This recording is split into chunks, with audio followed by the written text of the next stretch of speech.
탈모에는 여러 가지 유형이 있습니다. 그래서 굉장히 다양한 탈모 질환으로 환자들이 이제 병원을 찾게 되는데 가장 흔하게는 이제 갑작스럽게 어느 날 갑자기 머리가 엄청나게 많이 빠져요. 그래서 예를 들어 머리를 감으면은 머리가 빠져서 하수구를 다 막아요. 머리 빗을 때 막 뭉탱이로 빠져요. 이렇게 찾아오시는 유형이 있고요. 또 한 가지 유형은 정수리나 앞머리가 언제 빠졌는지 모르겠죠. 이게 휑해졌어요. 이렇게 찾아오시는 경우도 있고요. 그다음에 세 번째로는 미용실에 갔더니 여기 이렇게 빵꾸 뚫리듯이 머리가 하나도 없대요. 이렇게 돼서 찾아오시는 경우도 있겠습니다. 저 진짜 그런 것 같아요. 저희도 이제 미용실이라 안 하고 살롱이라 하거든요. 살롱에 이제 고객님들 오시면 예전에는 나이 있으신 분들이 많이 빠졌어요. 솜털같이. 근데 요즘에는 젊은 친구들도 머리가 가늘어지면서 많이 빠더라고요. 맞아요. 빠진다. 아니 네. 교수님 그러면은 저런 증상이 있으면은 뭐 탈모다 이렇게 이야기 듣는 건가요? 네, 이제 처음에 말씀드렸던 갑작스럽게 머리 네. 감거나 빗을 때 왕창 뭉텅이로 머리가 빠지는 그런 경우는 출산이라든가 다른 어떤 전신 질환 이런 데 노출되고 나서 이제 갑작스럽게 어디가 빠지는지도 모르게 전체적으로 왕창 머리가 빠지는 현상이 나타나게 되는데 이런 걸 휴지기 탈모라고 부릅니다. 그리고 이제 김미진 씨 경우처럼 되게 이제 정수리나 앞머리 쪽이 빠지는 건 잘 모르겠지만 언젠가 보니까 휑해졌다. 네. 이렇게 되는 경우가 이제 우리가 가장 흔히 경험하게 되는 이제 안드로겐 탈모가 되겠고요. 안드로겐 탈모. 예, 네. 우리가 흔히 그런 걸 대머리라고 남성의 경우에 부르게 되죠. 뭐라고요? 아니 야인 시대도 아니고 내가 대머리라니 내가 대머리라니. 네, 지금 화면에 안드로겐 탈모가 아, 나오네요. 예. 저런 양상으로 이제 빠지는 아니 근데 미진 씨가 그러면 진짜 황비용 안 돼. 황비용은 솔직히 황비용은 머리를 밀기나 했지. 지금 생방이죠. 나 집에 가려고. 원하지 않는데 이렇게 되는 건 너무 속상하잖아요. 네, 아직은 뭐 너무 크게 걱정 안 하셔도 될 것 네. 같고 또 다른 유형이 또 있습니까? 예, 다른 유형 한 가지 더 있다고 하면 이제 미용실에서 네. 발견해서 이제 머리 구멍 빠진 것처럼 완전히 빠지게 되는 그런 탈모들이 원형 탈모가 원형 탈모. 되겠습니다. 크게 세 가지군요. 원형 탈모, 안드로겐 탈모, 휴지기 휴지기 탈모. 탈모. 예, 맞습니다. 오늘 뭐 저희 프로그램 1시간 동안 같이 하시면서 네. 계속 뭐 나올 그런 이야기들인데요. 그런데 이 탈모 때문에 정말 뭐 스트레스 엄청들 받으시잖아요. 받아요. 예. 이게 도대체 왜 생기는 건가요? 네, 조항래 네. 선생님. 네, 그 탈모 중에 제일 흔한 게 안드로겐성 탈모증, 그러니까 대머리인데요. 그 대머리인 경우에 사람이 100년 수명을 사는 것처럼 머리카락에도 수명이 있습니다. 네. 머리카락이 건강하게 사는데 4년 정도 걸립니다. 그런데 그 4년 동안 자라면서 사람처럼 유아기, 청년기, 노년기를 거치면서 성장을 하는데 사람이 어떤 이유로 100세를 못 누리고 돌아가시는 것처럼 모발도 4년을 살지 못하고 어떤 이유 때문에 빨리 빠지는 경우가 생기게 됩니다. 그 4년의 그 성장 주기를 채우지 못하고 빠진다면 어떻게 되겠습니까? 빨리 빠지고 가늘게 되죠. 그래서 안드로겐 탈모증은 어떤 원인에 의해서 수명이 짧아져서 가늘게 빠지는 거라고 말할 수 있겠습니다. 그렇군요. 네, 네, 네. 저도 뭐 미용실에서 보면 그게 이제 가늘은 솜털이 난다고 생각했거든요. 그러면 그게 약간 뭐 탈모가 있으신 분들은 빠지는 과정이겠네요, 그러면? 네, 이제 그 탈모가 시작되는 그 과정인 거죠. 그렇군요. 무조건 파마는 안 시켜야 되겠네요, 저는. 박영문 교수님 의견은 좀 어떠신지 듣고 싶어요. 이게 정말 그런지. 예, 이게 맞습니다. 이게 머리카락이 점차적으로 이제 가늘어지는 증상이 생기게 되고 그리고 이제 머리카락이 많이 빠지는 현상도 나타나게 되는데 둘 다 남성 호르몬에 의해서 생기는 안드로겐 탈모증의 증상이라고 볼 수가 있습니다. 네. 그렇군요. 그 남성 호르몬이면은 그 테스토스테론 이런 거 아니에요? 맞아. 들어봤는데. 그 의학 용어 맞아. 맞습니다. 여자는 에스트로겐, 남자는 테스토스테론. 남성 호르몬과 탈모가 그 관련이 있나요? 상호의 연관성이 있다는 말씀인가요? 그렇죠. 이제 테스토스테론을 말씀을 해주셨는데 네. 실제 이제 테스토스테론보다는 이게 이제 신체 내에서 5알파 환원 요소라는 거에 영향을 받아서 네. 디하이드로 테스토스테론, 이건 이제 DHT라고 흔히 부르거든요. 이런 물질로 체내에서 변화를 하게 됩니다. 이게 훨씬 더 강한 남성 호르몬인데요. 네. 이 DHT가 바로 직접적인 탈모의 원인이 되는 남성 호르몬이라고 봅니다. DHT. DHA는 아는데 알죠? 참치, 참치. 네. 참치 언어 이거 그렇지. 그런 게 DHT가 있었구나. 강력한 남성 호르몬이요. 네, 맞습니다. 이게 많으면 이제 탈모가 점점 이제 뭐 가능성이 높아진다는 그런 말씀인가요? 그 조광래 선생님. 네, 그 남성 호르몬이 그 안드로겐과 네. 안드로겐성 탈모증과 그 관련이 있는데 네. 그거를 사실은 알아내게 된 계기가 좀 어떻게 알게 재미있거든요. 됐어요? 그 어떤 그 대머리 환자가 있었는데 고환이 손상당하는 그 사고를 당해서 네. 입원을 하게 됐습니다. 네. 그래서 고환 치료를 하는 동안 고환에서 남성 호르몬이 나오는데 그게 낮아지니까 대머리가 갑자기 좋아졌어요. 머리가 나기 시작한 거네요. 머리가 나기 시작한 네. 거죠.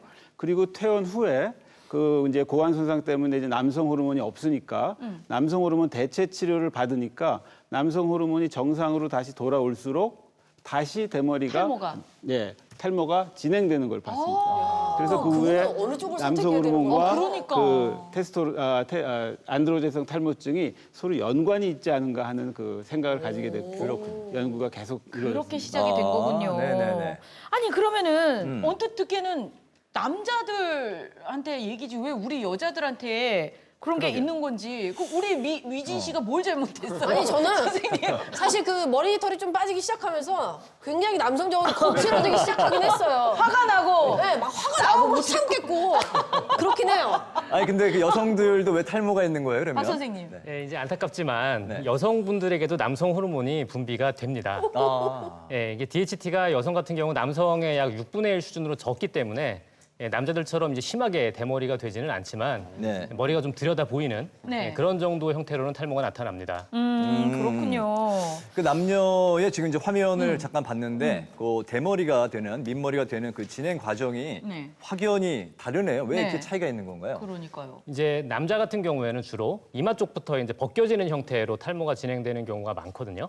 여성에서는 그렇게 앞머리 헤어라인이 밀리지는 않고 헤어라인은 잘 유지가 되는데 네. 정수리를 중심으로 해서 모발이 가늘어지고 개수가 이제 현저하게 줄어드는 그런 형태로 진행이 됩니다. 남자가요? 여성에서 그렇게 여성이? 나타납니다. 그렇군요. 예. 그래서 지금 이제 그런 증상이 왜 남녀가 다르게 나타나느냐 아직까지 이제 명확히 사실 잘 이유는 모르고요. 왜 여성에서는 앞머리 헤어라인이 잘 유지되고 남자는 안 되고 이제 그 부분들은 사실 저도 궁금합니다. 네, 네, 네, 그렇군요. 네. 네. 자, 그래서 아주 궁금한 미진 씨가 이미 자리에 지금 나와서 앉아 있어요. 나의 상태를 한번 알아보자. 일단 우리 미진 씨 뭐 아직 명확하게 진단을 받은 건 아니지만 네. 일단 우리가 궁금하잖아요. 예. 일단 한번 봅시다. 네, 김민희 씨 일단 두피 한번 상태를 보고, 한번 볼까요? 네, 네. 조 선생님께 좀 네. 예, 부탁을 드릴게요. 제가 이렇게 나오면서 이렇게 봬도 뭐라고요? 잠깐만. 그냥 좀 쓱 그렇지 보기에도 마세요. 어떻게 네, 그 정수리가 조금은 이제 그 휑해 보입니다. 어. 제가 두피 진단기를 이용해서 한번 정확히 보겠습니다. 아 이거 정말 옛날에 개그맨 오디션 공채 보는 것처럼 떨리긴 하네요. 아니 제가 전에 한번 무슨 녹화를 하다가 엄청 가는 모발이 보인다 하나. 네, 진짜 지금 그 섞여 있네요. 그렇죠? 저기 두피 끝에도 가는 진단기 게 상황을 보면요. 네. 네. 굵은 모발도 보이지만 그 많이 가늘어진 모발들이 꽤 많이 발견이 됩니다. 네. 그게 아까 말씀드린 그 모발의 수명이 짧아진 남성 호르몬에 의해서 모발의 수명이 짧아진 그 안드로젠성 탈모증이 진행되고 있는 그런 그 모발입니다. DHT요. 살이 쪄서 그런 거 아니에요? DHT죠. 뭐라고요? 죄송합니다. 살찌가 어떻게 하셨지? 잠깐만 그건 아닌 것 그 같아요. 헤어라인도 한 번만 확인해 보도록. 네, 제 모든 걸 희생하죠. 야. 네, 헤어라인을 보면 그 약간의 그 M자 스타일이 보이긴 하는데 이거는 원래 가지고 있는 그 헤어 스타일인 것 같고요. 네. 그 헤어라인 스타일인 것 같고 그 또 누구나도 노화에 의해서 좀 그 탈모가 진행이 되거든요. 헤어라인이. 네. 그래서 그 정도 헤어라인으로 보입니다. 그래서 지금 전체적으로는 안드로젠성 탈모증의 어느 초기 증상 정도로 보입니다. 지금 네, 나쁜 네. 말 다 나왔어요. 그런데 아직 탈모 치료의 그 골든 타임 놓치지 않았거든요. 네네. 어. 김민 씨 오늘 저희 프로그램 아주 잘 나오셨네요. 네. 머리카락이 더군다나 놓치지 않을 거예요. 초기시라고 하니까. 네. 네. 탈모 치료에 골든 타임이 있어요? 아, 예, 골든 타임 있죠. 야, 네네. 탈모에도 그런 게 있군요. 그렇군요. 네. 자, 언제 병원을 가야 되는지 고민이신 분들, 하지만 탈모 때문에 매일매일 고민하시는 분들, 탈모에 골든 타임이 있다고 합니다. 지금부터 박경원 선생님께서 알려주시겠습니다. 네, 골든 타임 한번 알아보죠. 예, 이제 탈모의 징후를 빨리 알아채는 게 중요하겠는데요. 네. 그 징후 첫 번째는 먼저 3일 정도 빠진 머리카락의 개수를 다 세어서 평균을 냈을 때 하루 평균 약 100개 이상 정도가 빠지게 될 경우 아, 100개. 네. 예, 이 경우는 의사의 진료를 받으시는 게 좋겠습니다. 그리고 이제 두 번째로 이제 뒷머리 쪽 모발의 모발과 정수리 쪽 모발의 비교를 했을 때 네. 굵기가 너무 티가 나게 차이가 난다. 정수리 굵기가 현저하게 얇다.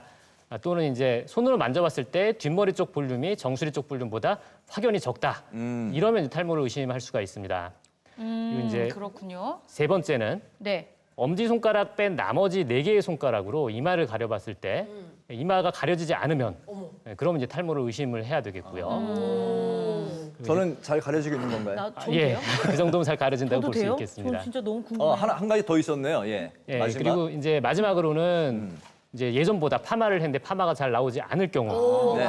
그 경우도 좀 의심을 해봐야 되겠습니다. 그렇군요.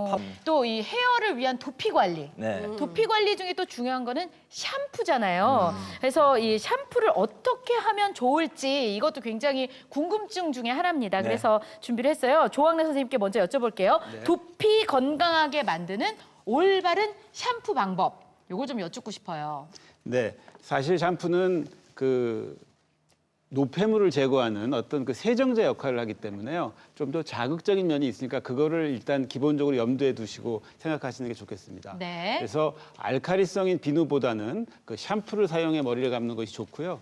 샴푸의 성분표를 보면은 pH 농도가 나와 있는데 5.5 내지 6.5 사이의 약산성 샴푸를 쓰는 게 좋습니다. 네. 네. 그리고 계면활성제가 적은 성분의 그 샴푸를 쓰고 혈액순환을 좋게 한다고 해서 샴푸 전에 두드리거나 빗질을 강하거나 하면은 두피에 자극을 줄 수 있기 때문에 부드럽게 빗질을 하거나 마사지 해주는 게 필요하고요. 아, 두피를 빡빡 긁는 게 안 좋은 거군요. 예, 그렇게 하면 자극을 받게 되는 거죠. 많이 두드렸는데. 그리고 샴푸 전에는 미지근한 물로 1분 정도 그 노폐물을 미리 헹궈내는 게 샴푸의 그 사용량을 좀 적게 할 수 있겠습니다. 네네. 그래서 또 샴푸의 양을 적게 하기 위해서 짧은 머리라면 100원짜리 정도 양, 긴 머리는 500원짜리 정도 양을 사용하시면 되겠고 네. 거품이 많이 난다고 안 난다고 해서 샴푸를 다시 하거나 양을 늘리면 계면활성제 양이 많아져서 좀 더 자극적으로 될 수 있습니다. 그럼 뭐 잘 안 지워진 것 같아서 뭐 2번, 3번 샴푸하는 건 어떤가요?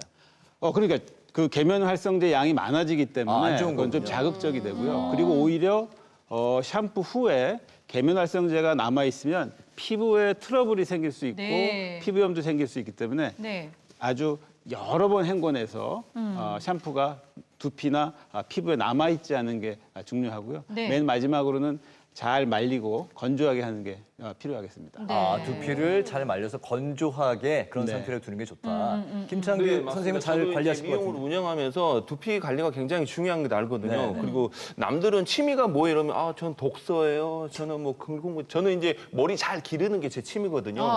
네, 그래서 자고 일 보고 왔을 때는 두피를 감고 머리를 감고요. 두피를 깨끗하게 이렇게 말려주는 것, 드라이 바람이나 기타 그리고 앰플 같은 거 꼭 발라서 관리를 잘합니다. 그 화분에 꽃 키우잖아요. 저는 제 머리에 모발을 키우고 있어요 지금. 알려 모발이고.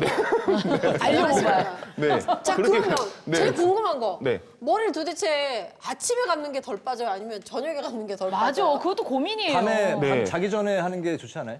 저는 아침 저녁으로 다 감으라고요. 왜냐면 그래요? 요즘에 밖에 미세먼지가 너무 많잖아요.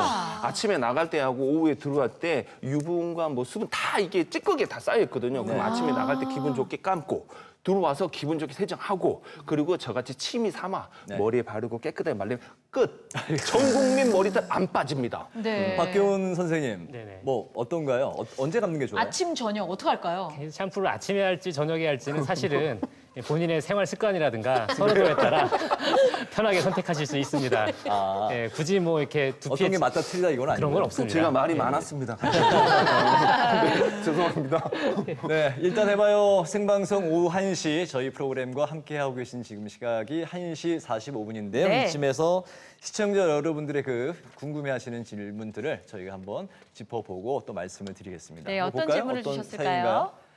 머리를 안 감으면 머리가 안 빠질까요? 나 이거 너무 궁금해. 궁금하다. 아니 왜냐면 머리카락을 그러니까 머리를 감을 때 머리카락이 이렇게 물 따라서 내려가는 게 네. 보이잖아요. 그러니까 내가 괜히 머리를 감아서 손실이 있구나. 그러니까 나는 안 감는 게 낫겠다라는 생각이 진짜 들어요. 오죽하면 그래도 감기는 감죠. 감아야죠. 근데 속상해요. 이거 뭐가 맞아요, 예, 예. 선생님? 네, 그 머리카락은요, 아까 말씀드렸지 정상 수명이 4년입니다. 그래서 4년이 자라면 빠지기 때문에 매일 빠지는 정상적인 양이 있거든요. 한 네. 50에서 100개 정도 되는데 그래서 머리를 안 감는다고 해서 안 빠지는 게 아니라 이 머리카락 사이에 그냥 남아있는 거지 떨어지지 않고 빠지지 않는 건 아닙니다. 네. 그러니까 뭐 마음껏 뭐 머리를 카락을 만지고 네, 그렇죠. 샴푸하면 되겠군요. 네, 네. 난 네, 진짜 못 만지게 하겠네. 아무도 오늘부터 만지지 머리 마. 감으시기 바랍니다. 만지지 마세요, 저. 근데 괜찮은 거군요. 네, 자, 네. 그럼 질문 하나 더 받아보도록 하겠습니다. 네, 다음 질문 볼까요? 요즘 LED 헤어 치료기 광고를 많이 맞아요. 하는데 주변 사람들도 많이 쓰는데 정말 이게 LED 헤어 치료기 효과가 있나요? 탈모 효과 있나요? 치료에? 사실 궁금하실 수 있는 부분이라고 생각을 네. 하고요. 이제 두피 LED 치료기를 사용하기 전에 그 전부터 사실은 이제 여드름 치료라든가 아니면 상처 치료 그런 것들을 하기 위해서 LED를 사용을 이미 했던 적이 있습니다. 예, 그런 데서 어느 정도 효과를 보였던 적이 있어서 이제 두피에서도 머리카락 나는지 임상 시험을 했던 적이 실제로 있었고요. 네. 그 결과 상당수의 임상 시험에서 효과를 보고를 했습니다. 그래서 실제 임상 시험을 했더니 머리카락이 나더라. 나더라. 예, 라고 이제 밝혀진 바가 있고요. 그 논문이 한두 편도 아니고 10편 이상이 효과가 있다라고 반복적으로 보고는 하고 있습니다. 네. 근데 다만 그 연구들이 비교적 소규모 연구가 많습니다. 한 뭐 기껏해야 50명, 100명 이내 수준의 소규모 연구들이 많고 기간도 대략 한 6개월 이내 정도 대부분 이제 비교적 단기간 연구들이 많이 이루어졌던 부분이라서 아직까지 이걸 쓰면은 뭐 5년, 10년 동안 장기간 내가 정말 원하는 만큼 머리카락 성장을 유지할 수 있을지 이런 부분들이 아직 좀 불확실하거든요. 그래서 아직까지는 좀 효과의 불확실한 측면이 좀 남아 있다라고 볼 수 있겠습니다. LED 기계가 단기적으로는 효과가 있다는 논문들이 몇 편은 나와 있는데 아직 네. 뭐 6개월 이상의 장기적인 기간에 쭉 효과가 있는지는 아직 뭐 연구 의학적으로, 중인 과학적으로 걸로. 밝혀진 건 아직 없다. 정도로 일단 짚고 그러니까요. 넘어가면 네. 되겠습니다.